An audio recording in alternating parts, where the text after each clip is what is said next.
సల్మా, మా సార్ ఇప్పుడే ఫోన్ చేశారు, మన ఇల్లు చూడడానికి వస్తున్నారంట. మా సార్ వచ్చినప్పుడు నాకు తెలివితేటలు ఎక్కువని, నాకు ముందు జాగ్రత్త ఎక్కువని ఆయన ముందు పొగుడు. అలా పొగిడితే నాకు ప్రమోషన్ ఇస్తారు. మీరే చూస్తారుగా నేను ఎలా పొగుడుతాను.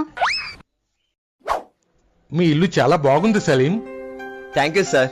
మా అమ్మగారు మా నాన్నగారు అండి. నమస్తే. మా మిస్సెస్ అండి. నమస్తే సార్. నమస్తే అమ్మా. మా ఆయన ఎంత తెలివైన అతనో తెలుసా సార్? అతనికి ముందు జాగ్రత్త కూడా చాలా ఎక్కువ. ఎంత ముందు జాగ్రత్త అంటే మా మామగారు చనిపోక ముందే అతని కోసం శవపేటికి తయారు చేయించి ఉంచారు. అంతేకాదు సార్, మా అత్తగారికి ఫ్యూచర్ లో ఎప్పుడు హార్ట్ అటాక్ రాకూడదని ముందుగానే హార్ట్ ఆపరేషన్ చేయించారు. నేను కడుపుతో ఉన్నానని తెలిసిన దగ్గర నుండి నాకు డెలివరీ టైంలో నొప్పులు రాకుండా ఉండడానికి రోజుకో పెయిన్ కిల్లర్ వేయించేవారు సార్ మా ఆయన. అంత ముందు జాగ్రత్త మా ఆయనకి.